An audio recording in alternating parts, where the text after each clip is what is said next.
Halo, Om Swastiastu. Bertemu lagi dengan saya. Perkenalkan, nama saya Igusti Ayu Dwi Ambarawati, bisa dipanggil Ambara. Saya salah satu mahasiswa Fakultas Ekonomi dan Bisnis Universitas Udayana. Apa kabar kalian? Semoga selalu sehat dan dalam keadaan yang baik-baik saja ya. Gimana suasana karantina kalian? Semoga tetap menyenangkan dan tetap produktif ya. Untuk situasi seperti ini memang anjuran untuk di rumah saja harus kita patuhi ya. Untuk membantu pemerintah dan memutuskan rantai penyebaran virus COVID-19 ini. Semoga pandemi ini cepat berakhir. Tetap jaga kesehatan ya. Oke, pada kesempatan ini saya akan mencoba memaparkan lagi atau mereview materi manajemen sumber daya manusia yang mana masih berkaitan dengan video saya kemarin yang mengenai kompensasi. Jika sebelumnya saya membahas tentang direct financial compensation atau finansial kompensasi langsung, maka sekarang saya akan membahas topik baru, yaitu mengenai indirect financial compensation atau yang bisa disebut dengan kompensasi finansial secara langsung. Buku yang saya gunakan itu masih sama, yaitu saya menggunakan referensi buku Human Resource Management edisi ke-14 karangan Erweni Mondi Jan Joseph J. Martosio, terbitan Person. Baiklah, seperti yang sudah kita bahas di video kemarin, minggu lalu, pemberian kompensasi finansial itu merupakan salah satu pelaksanaan fungsi dari manajemen sumber daya manusia, di mana itu berhubungan dengan pemberian penghargaan sebagai pertukaran dalam melakukan tugas di dalam suatu perusahaan, di mana pemberian kompensasi finansial ini merupakan hal yang sangat penting dalam memajukan suatu perusahaan. Para karyawan mau bekerja dengan baik karena memiliki tujuan, yaitu agar karyawan tersebut mendapatkan kompensasi yang layak untuk kehidupannya. Dengan adanya balas jasa tersebut yang adil dan layak yang diterima oleh karyawan, maka karyawan tersebut mau bekerja dengan baik jika mereka mendapatkan kompensasi yang layak untuk kehidupannya. Maka karyawan tersebut akan termotivasi untuk bekerja dengan sebaik-baiknya, dan mereka bekerja dengan penuh tanggung jawab karena kebutuhan kehidupan mereka terpenuhi. Seperti itu. Kompensasi finansial ini, seperti yang sudah saya jelaskan kemarin, dapat dibagi menjadi dua bagian. Yang pertama yaitu direct financial compensation yang sudah saya paparkan kemarin di video saya sebelumnya, dan yang kedua yaitu ada indirect financial compensation, di mana direct financial compensation itu atau kompensasi finansial langsung itu terdiri dari 4. Yang pertama yaitu ada gaji, ada upah, ada komisi atau insentif, dan yang terakhir itu ada bonus. Sedangkan di indirect financial compensation atau kompensasi finansial tidak langsung itu meliputi tunjangan finansial yang tidak tercakup dalam kompensasi langsung tersebut. Seperti itu. Nah, untuk lebih jelasnya pada kesempatan ini saya akan membahas 3 topik utama. Yang pertama yaitu apa sih yang kita ketahui tentang indirect financial compensation atau kompensasi finansial secara tidak langsung. Terus yang kedua itu apa saja sih jenis-jenis dan karakteristik dari indirect financial compensation tersebut. Dan yang ketiga, apa saja contoh dari jenis-jenis indirect compensation finansial tersebut. Baik, langsung saja kita mulai bahas topik yang pertama, yaitu mengenai apa sih itu indirect compensation finansial. Sebenarnya apa sih yang kalian ketahui tentang indirect compensation itu? Apa sih bedanya antara direct compensation dengan indirect compensation itu? Atau apa sih bedanya kompensasi langsung dan kompensasi tidak langsung, seperti itu? Di sini menurut Mondi, kompensasi langsung itu memiliki wujud adalah seperti uang tunai, baik yang diberikan melalui gaji, melalui upah, melalui komisi ataupun insentif, ataupun melalui bonus yang diberikan kepada karyawan oleh perusahaan tempat mereka bekerja. Namun untuk kompensasi finansial tidak langsung ini memang berwujud seperti uang tunai yang dikeluarkan perusahaan, namun tidak diberikan langsung begitu saja kepada karyawan. Perusahaan melalui perusahaan memberikan kompensasi tersebut melalui pihak ketiga. Mengapa seperti itu? Jawabannya adalah karena pemberiannya dilakukan melalui pihak ketiga, atau dengan kata lain pihak luar atau pihak ketiga yang melakukan kerjasama dengan perusahaan.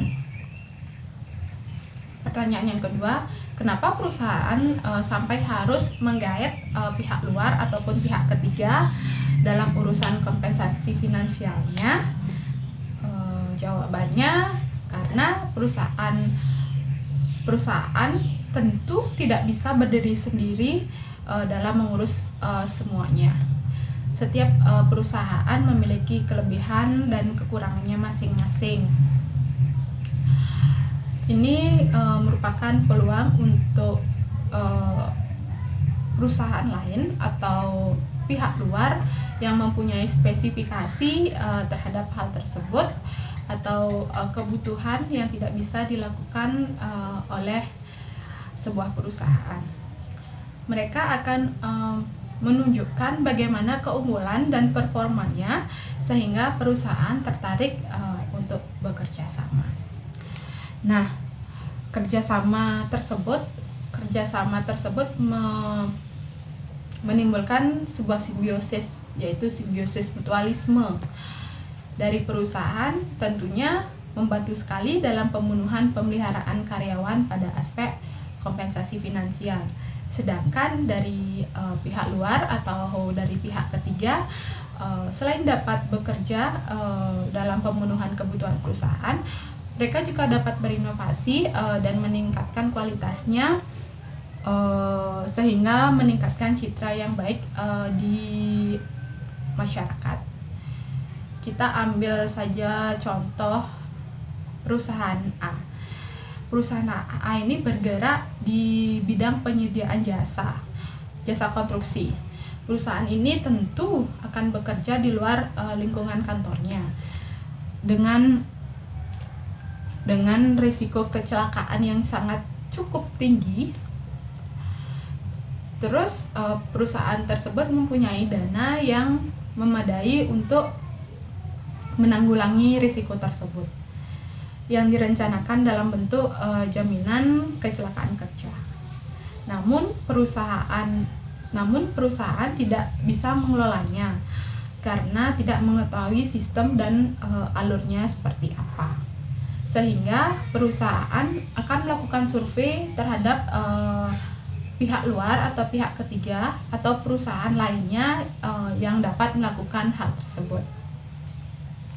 Setelah perusahaan A itu melakukan survei, didapatlah perusahaan C yang notabene itu merupakan perusahaan yang fokus pada pengaturan dan pemberian jaminan kerja karyawan dan sudah sangat ternama atau sudah sangat dikenal oleh masyarakat luas. Perusahaan A dan B melakukan pertemuan untuk kerjasama mereka dan mencapai kata sepakat karena perusahaan C setuju dan memberikan jaminan bahwa mereka mampu melakukan tugasnya tersebut. Sehingga selang beberapa waktu berjalan, kinerja perusahaan A atau perusahaan konstruksi tersebut menjadi lebih baik lagi dan pemenuhan akan jaminan kecelakaan kerja karyawannya tercapai sehingga karyawan merasa aman, nyaman dalam melakukan pekerjaannya. Ya. Nah, meskipun biaya yang dikeluarkan tentu meningkat, perusahaan akan tetap melakukan hal tersebut untuk menarik perhatian calon karyawan yang akan bekerja di perusahaan konstruksi tersebut dan untuk mempertahankan karyawan yang bekerja di perusahaan dengan kualitas yang sangat tinggi. Selain itu, menurut survei The Society for Human Resource Management atau SHRM, kompensasi finansial tidak langsung atau tunjangan adalah pendorong terpenting kedua dari kepuasan kerja yang berada tepat di bawah keamanan kerja. Nah, sudah jelas bukan bagaimana kompensasi finansial tidak langsung itu mempengaruhi perusahaan dan pekerjaan. Mari kita lanjut lagi ke topik kedua, teman-teman. Di mana topik kedua ini mengenai apa saja jenis-jenis dari indirect financial compensation, dan kita akan gabungkan topik kedua dengan topik ketiga, di mana topik ketiga itu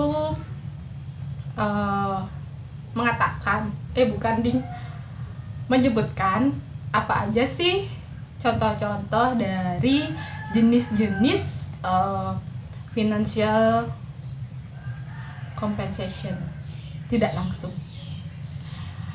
Oke, compensation finansial tidak langsung atau indirect compensation financial menurut Mondi dan Martosio dapat dibagi menjadi beberapa hal. Yang pertama yaitu ada legally required benefit, dan yang kedua ada discretionary benefit, di mana legally required benefit ini mempunyai 4 bagian lagi. Yang pertama itu ada social security, terus yang kedua ada employment compensation, terus yang ketiga ada worker compensation. Dan yang keempat itu ada family and medical leave. Sedangkan yang kedua yang discretionary benefit itu mempunyai beberapa bagian lagi. Yang pertama yaitu ada paid time off. Yang kedua ada health care. Yang ketiga ada life insurance. Yang keempat ada retirement plans. Yang kelima ada employee stock option plans. Yang keenam ada employee service. Dan yang ketujuh yang terakhir ada premium pay. Nanti kita akan bahas satu-satu mengenai indirect financial compensation tersebut. Oke, mari kita bahas mulai dari legally required benefit, di mana legally required benefit itu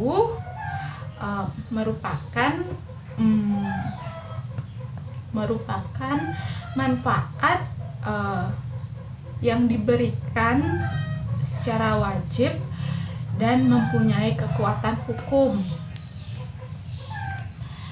Jadi di sini sebuah perusahaan wajib hukumnya dalam memberikan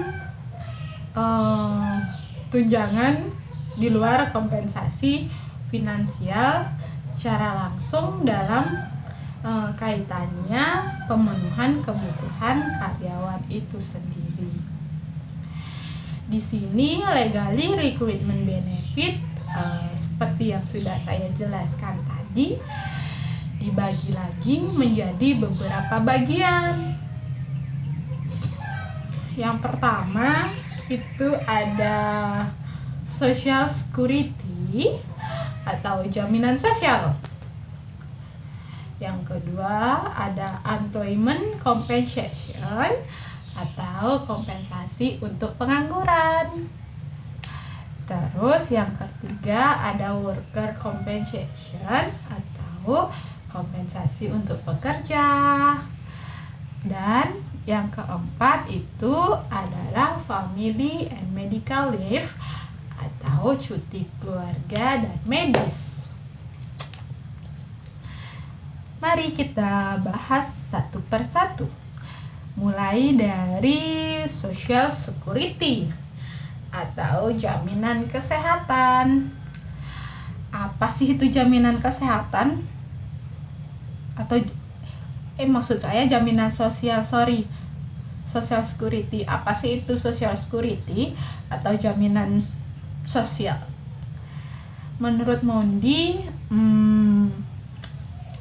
jaminan sosial itu adalah salah satu bentuk perlindungan sosial yang diselenggarakan oleh negara guna menjamin warga negaranya untuk memenuhi kebutuhan hidup dasar yang layak. Sebagaimana yang diutarakan dalam sebuah deklarasi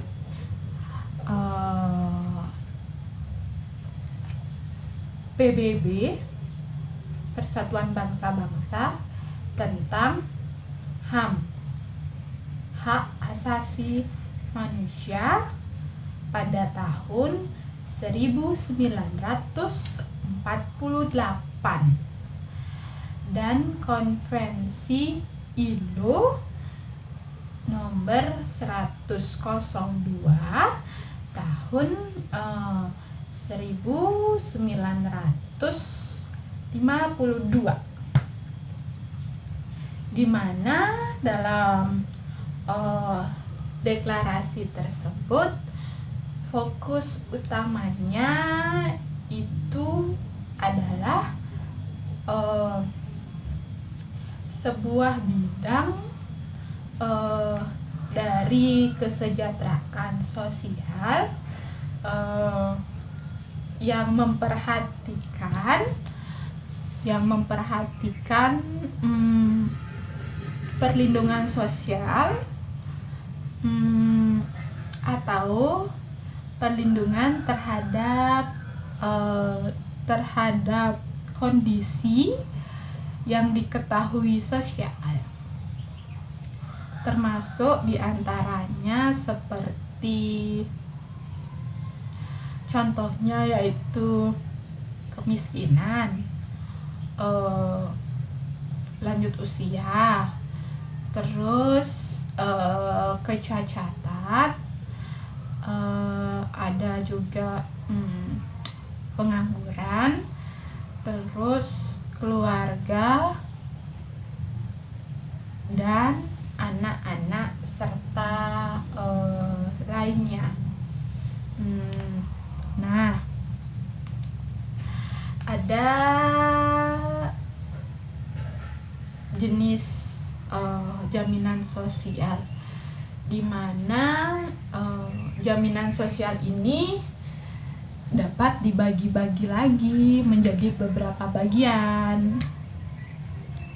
Yang pertama itu ada yang namanya jaminan kecelakaan penumpang. Jaminan kecelakaan penumpang itu udah familiar kan kalian dengar, biasanya kalau kita naik pesawat pasti ada jaminannya, dimana jaminan kecelakaan penumpang ini adalah asuransi, dimana asuransi tersebut memberikan perlindungan kepada masyarakat, terutama masyarakat yang menggunakan kendaraan umum, baik melalui jalur darat, melalui jalur laut, maupun melalui jalur udara. Nah, di Indonesia itu ada lembaga yang menangani asuransi kecelakaan penumpang. Ada satu asuransi yang menangani kecelakaan penumpang, yaitu adalah Jasara Harja. Jasara Harja kayaknya udah familiar sekali untuk kalian yang notabene sudah bekerja ya, dimana asuransi tersebut sudah diatur dalam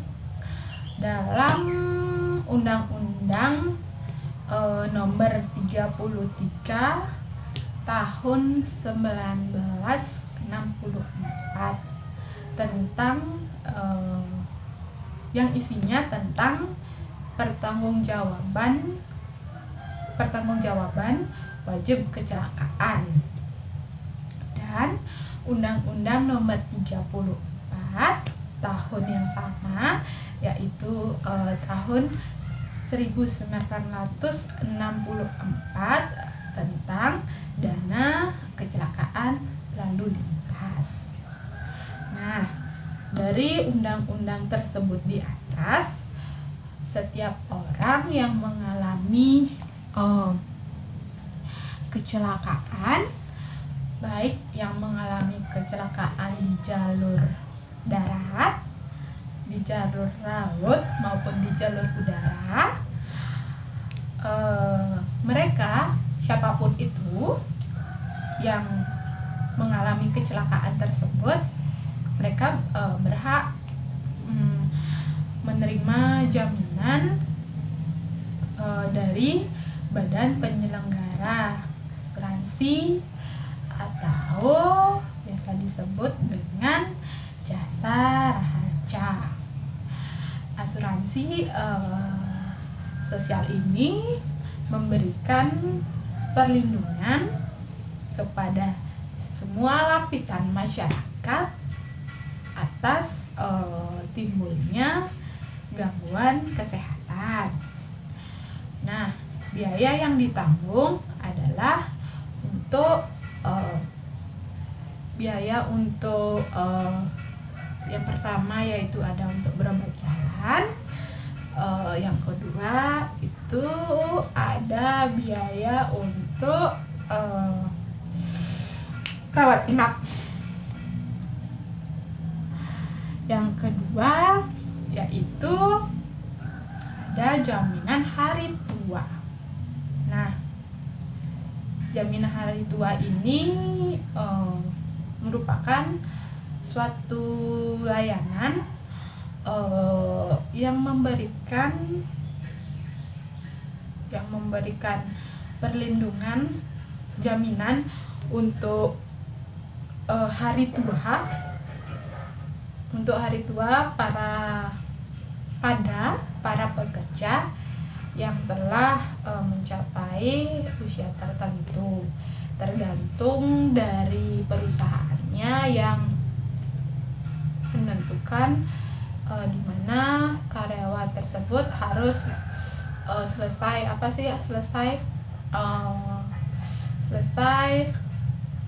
bekerja, apa sih namanya, bukan resign,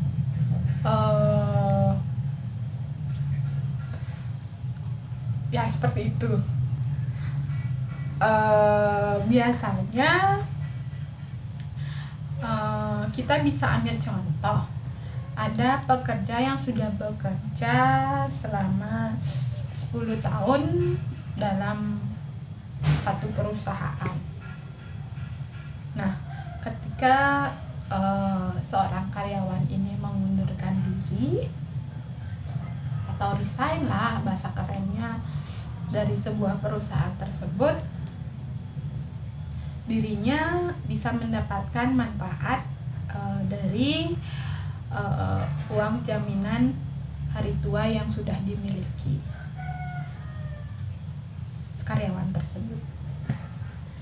Nah, di Indonesia jaminan hari tua ini sekarang dikelola oleh BPJS Ketenagakerjaan.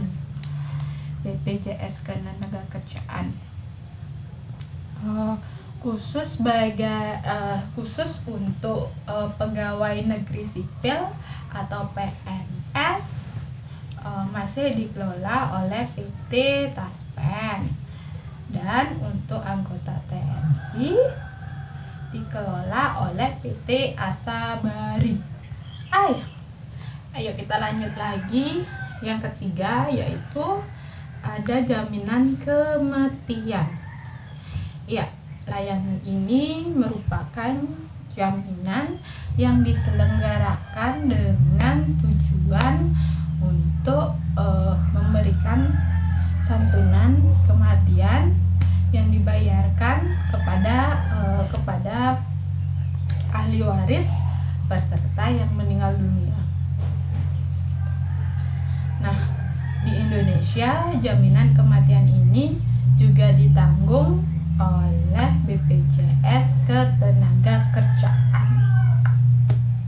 Yang keempat itu ada jaminan kecelakaan kerja,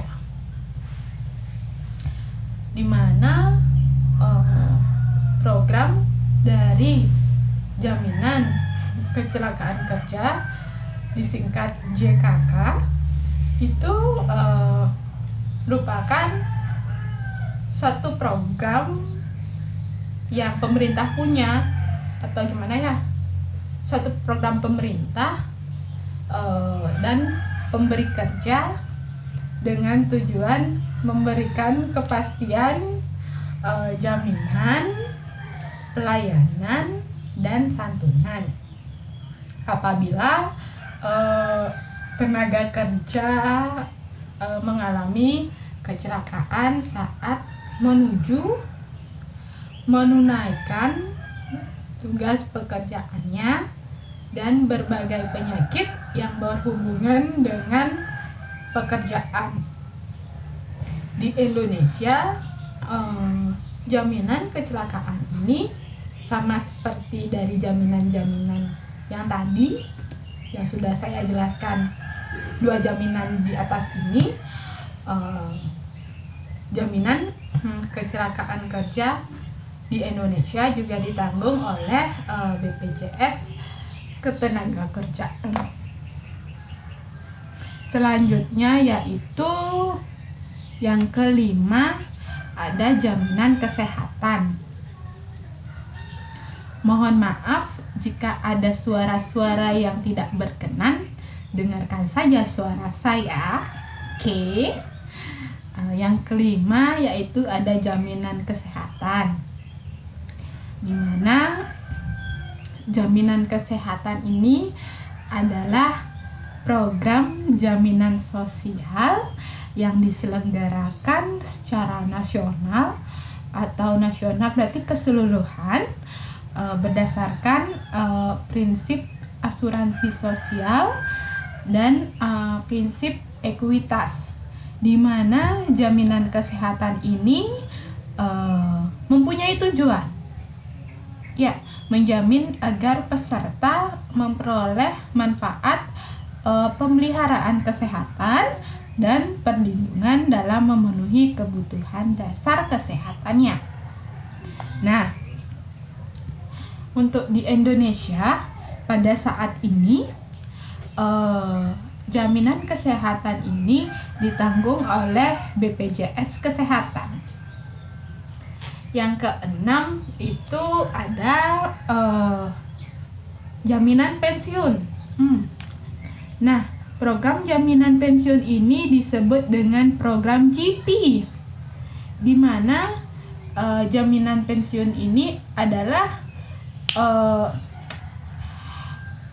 pembayaran berkala dalam waktu yang panjang, sehingga substitusi dari penurunan atau hilangnya penghasilan karena peserta mencapai usia pensiun, mengalami cacat total permanen, atau meninggal dunia.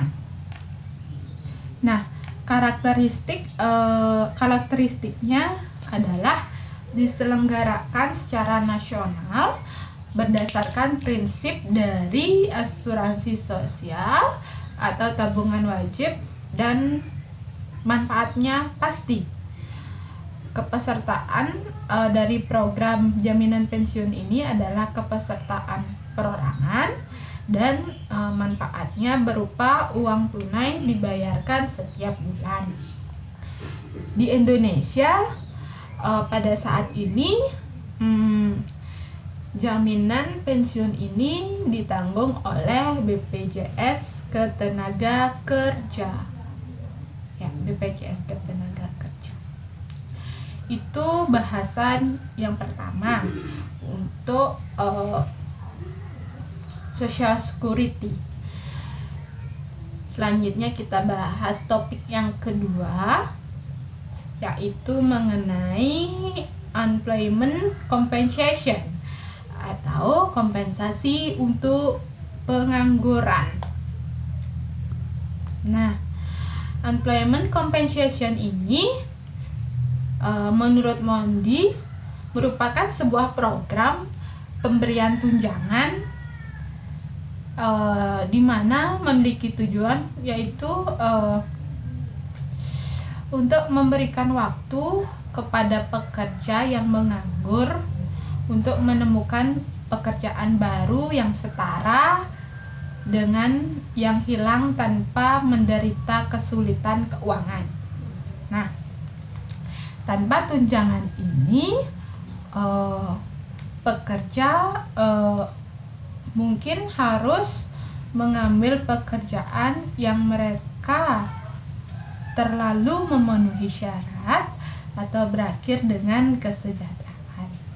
Nah, kompensasi pengangguran ini juga berfungsi untuk mempertahankan pengeluaran konsumen selama periode penyesuaian ekonomi.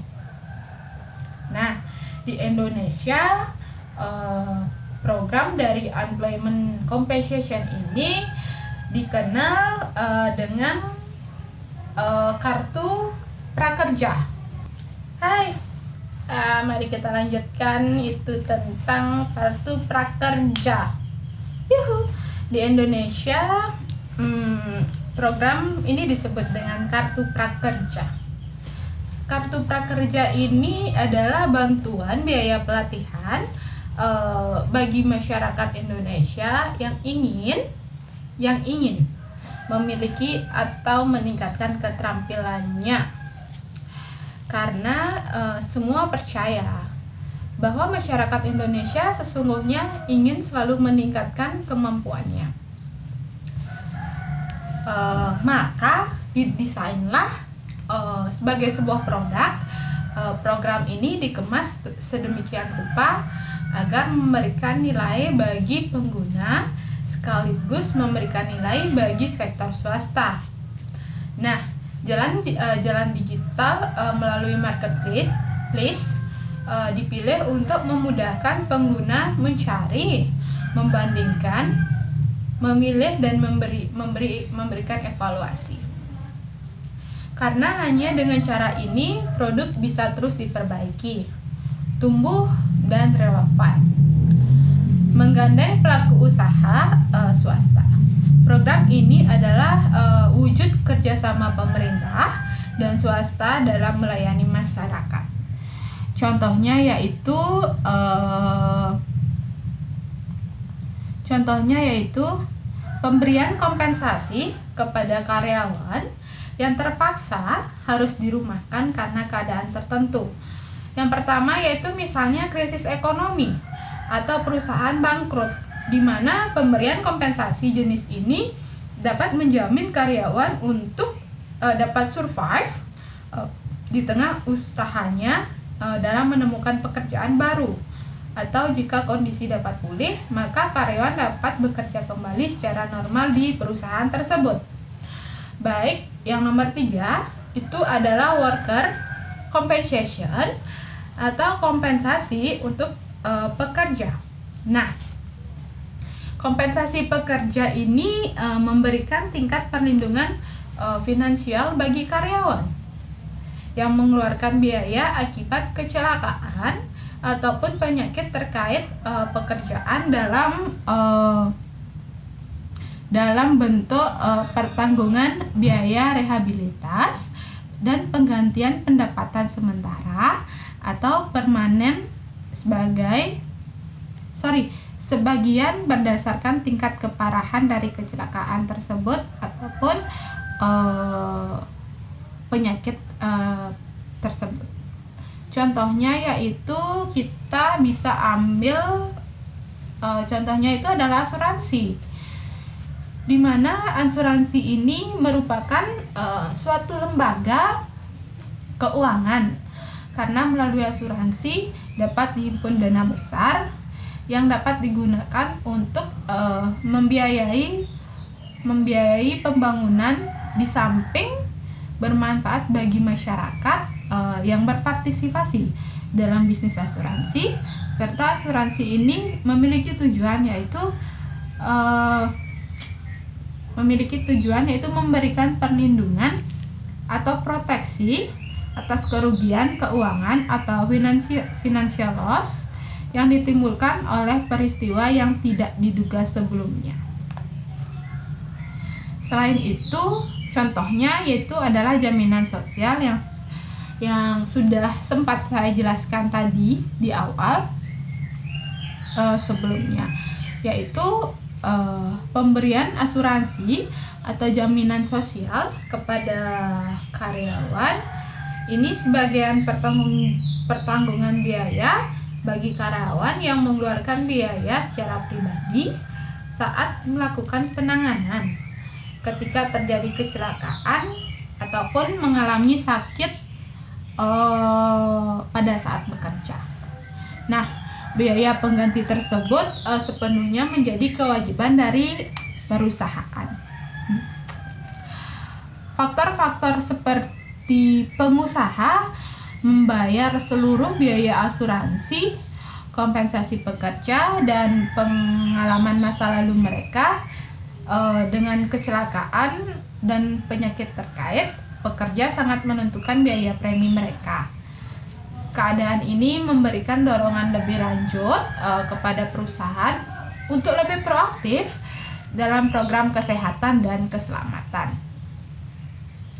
Nah, kita memasuki topik yang keempat, yaitu tentang family and medical leave atau cuti keluarga dan medis. Cuti ini masuk ke dalam kategori cuti berbayar, di mana cuti berbayar ini merupakan jenis cuti di mana perusahaan bertanggung jawab untuk tetap membayar gaji ataupun upah kepada karyawan walaupun karyawan tersebut mengambil cuti karena alasan tertentu.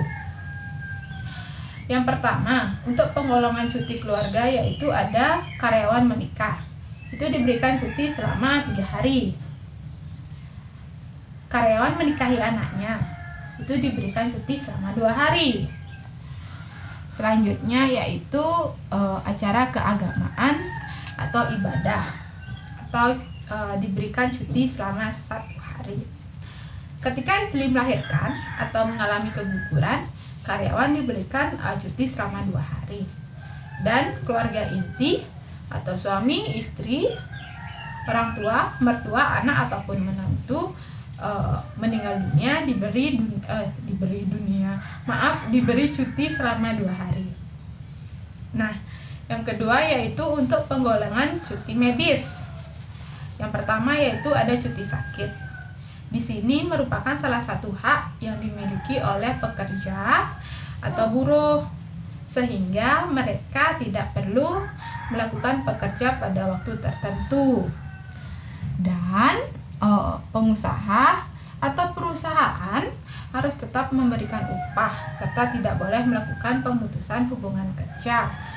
Skemanya adalah seperti berikut ini.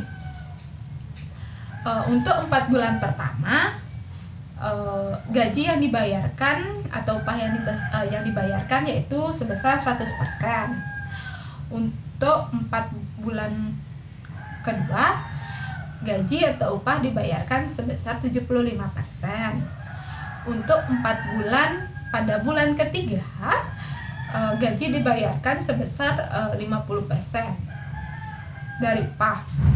Dan untuk bulan selanjutnya dibayarkan 20% dari upah sebelum pemutusan hubungan kerja dilakukan oleh perusahaan.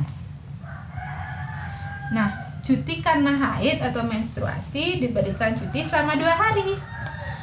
Cuti karena sedang mengandung atau hamil, waktu cuti diberikan 1,5 bulan sebelum kelahiran dan 1,5 bulan setelah kelahiran. Jadi untuk cuti hamil diberi cuti totalnya yaitu 3 bulan. Nah, itu tadi mengenai legacy recruitment benefit yang terbagi menjadi beberapa jenis. Baik, mari kita lanjutkan. Yang kedua mengenai indirect financial compensation, yaitu tentang discretionary benefit. Discretionary benefit atau tunjangan diskresioner menurut Mondi adalah tunjangan yang tidak terikat kepada target pencapaian formal, atau dengan kata lain bonus yang diberikan ke karyawan tergantung dari kebijakan perusahaan itu sendiri. Nah, di sini discretionary benefit terbagi menjadi beberapa jenis. Yang pertama yaitu ada paid time off atau gaji cuti. Yang kedua yaitu ada healthcare atau layanan kesehatan. Yang ketiga ada life insurance atau asuransi jiwa. Yang keempat ada rencana pensiun, dan kelima ada employee stock option plans atau rencana kepemilikan saham karyawan, dan yang keenam ada employee service atau layanan karyawan, dan yang terakhir yaitu ada premium pay atau pembayaran premium atau ekstra. Oke, langsung saja teman-teman kita bahas mulai yang pertama, yaitu tentang paid time off atau gaji cuti. Gaji cuti atau paid time off itu adalah sebuah kebijakan yang menyediakan bayaran kepada karyawan yang jatuh sakit, liburan, dan menjalani beberapa kegiatan pribadi yang boleh dipakai sebagai peningkat kebutuhan ataupun keinginan. Nah, kebijakan kebijakan tersebut biasanya diberlakukan di Amerika Serikat, di mana tak ada persyaratan hukum atau federal untuk jumlah minimum dari bayaran hari-hari libur dari suatu karyawan tersebut. Nah, dalam pembayaran untuk waktu yang tidak bekerja, perusahaan atau pengusaha mengakui bahwa karyawan memerlukan waktu di luar waktu bekerja untuk berbagai keperluan. Dibahas di bagian berikutnya, yaitu mengenai pembayaran untuk cuti liburan, pembayaran untuk cuti sakit, untuk cuti panjang, dan bentuk cuti lainnya. Yang pertama, saya akan bahas mengenai cuti liburan. Nah, cuti liburan ini melayani tujuan kompensasi yang penting. Misalnya, liburan berbayar membantu pekerja menjadi lebih kreatif dan produktif, di mana liburan tersebut untuk mengurangi stres, mendekatkan diri kepada keluarga dan teman, serta meningkatkan kinerja pekerjaan. Mereka juga dapat mendorong karyawan untuk tetap bersama perusahaan. Waktu liburan berbayar biasanya meningkat seiring dengan senioritas. Contohnya yaitu ketika karyawan dengan masa kerja 1 tahun mungkin menerima 2 minggu, sedangkan karyawan yang bekerja selama 10 tahun diberi waktu 3 minggu, dan karyawan yang bekerja selama 15 tahun di dalam satu perusahaan diberikan waktu 4 minggu untuk cuti liburan. Yang kedua yaitu saya akan bahas mengenai cuti panjang atau sementara. Cuti ini dapat digolongkan cuti besar atau disebut istilahnya dengan istirahat panjang. Istirahat panjang ini diperuntukkan bagi yang loyal bekerja selama bertahun-tahun di perusahaan yang sama. Namun tidak semua perusahaan memberikan cuti besar kepada karyawannya. Cuti besar hanya dilaksanakan oleh perusahaan-perusahaan tertentu saja. Setelah memiliki masa kerja selama 6 tahun, pekerja berhak mendapatkan cuti besar atau istirahat panjang yang dapat mengajukan istirahat panjang pada tahun ke-7, ke-8 masing-masing 1 bulan. Nah, apabila tidak mengajukan cuti besar selama 6 bulan setelah hak istirahat panjang itu timbul, maka hak tersebut akan dinyatakan gugur. Baik, yang ketiga yaitu ada cuti tahunan. Cuti tahunan ini merupakan cuti yang diberikan kepada tenaga kerja oleh instansi yang dapat digunakan sesuai dengan kondisi dan keperluan tenaga kerja, di mana setiap tenaga kerja berhak mendapatkan 1 hari cuti dalam sebulan atau 12 hari kerja dalam setahun. Namun, instansi atau perusahaan berwenang juga menolak permintaan cuti dari tenaga kerja yang belum genap bekerja selama 1 tahun. Apabila perusahaan bersedia memberikan cuti, hal tersebut disebut cuti di luar tanggungan, dan instansi atau perusahaan dapat memotong gaji dari karyawan tersebut.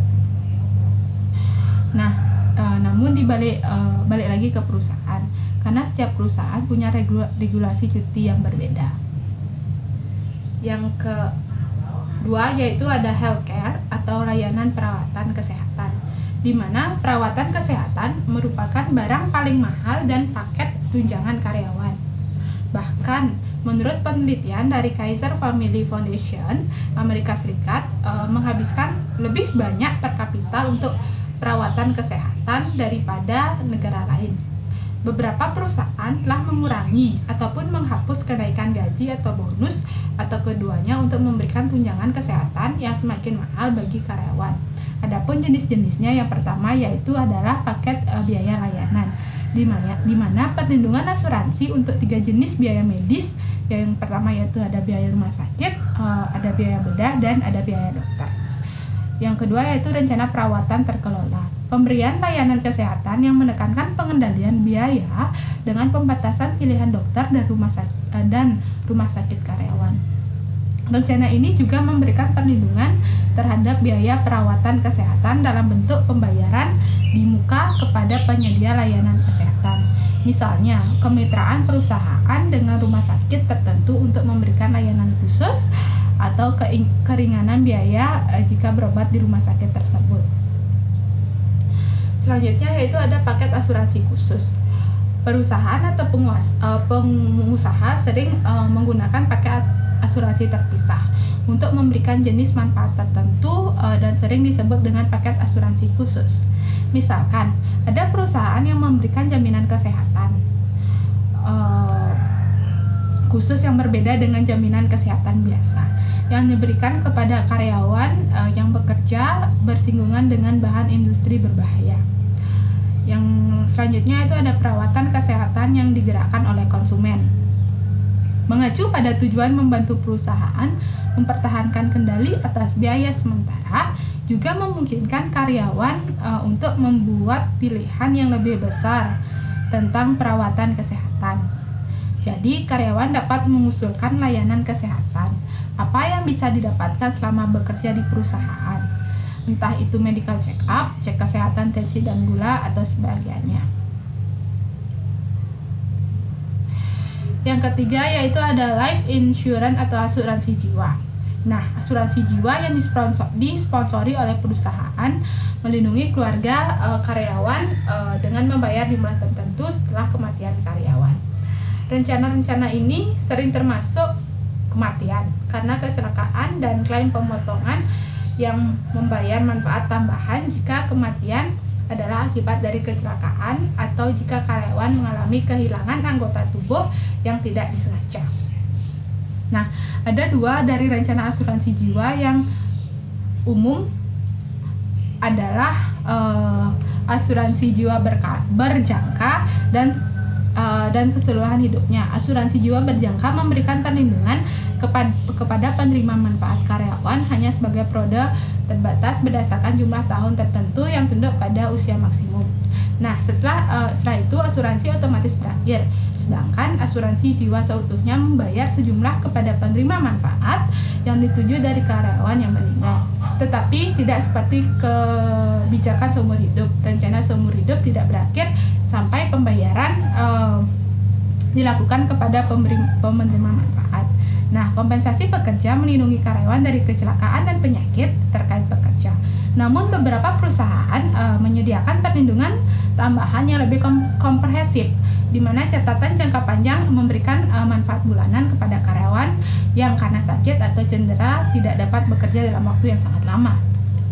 Keempat yaitu ada retirement plans atau rencana pensiun, di mana program pensiun yang disponsori oleh perusahaan memberikan penghasilan kepada karyawan atau mereka mencapai usia pensiun minimal dan telah meninggalkan perusahaan yang akan mendapatkan sejumlah dana. Nah, dana pensiun ada hak seseorang untuk memperoleh penghasilan setelah bekerja sekian tahun dan sudah memasuki usia pensiun atau sebab-sebab lain sesuai dengan perjanjian yang telah ditetapkan.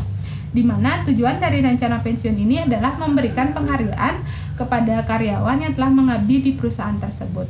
Penghasilan dalam hal ini biasanya diberikan dalam bentuk uang dan besarannya tergantung peraturan yang sudah ditetapkan oleh perusahaan. Pemberian dana pensiun kepada karyawan bukan saja hanya memberikan kepastian penghasilan di masa depan, tetapi juga ikut memberikan motivasi bagi karyawan untuk lebih giat lagi bekerja. Dengan memberikan program jasa pensiun, maka para karyawan merasa aman, terutama bagi mereka yang menganggap pada usia pensiun sudah tidak lagi produktif. Adapun jenis dari kompensasi asuransi pensiun, yaitu pertama program imbalan pasti, di mana program pensiun mempunyai manfaat besar ditetapkan oleh peraturan dana pensiun. Seluruh iuran merupakan beban karyawan yang dipotong dari gaji setiap bulannya.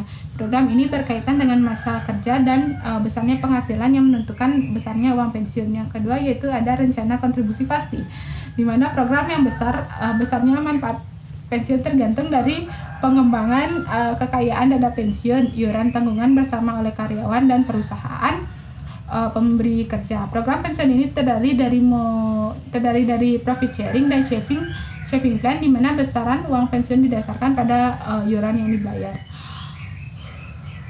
Yang kelima yaitu adalah rencana kepemilikan saham karyawan atau SOP. Adalah employee stock atau option plans, adalah program yang memberikan hak kepada karyawan atas kepemilikan saham.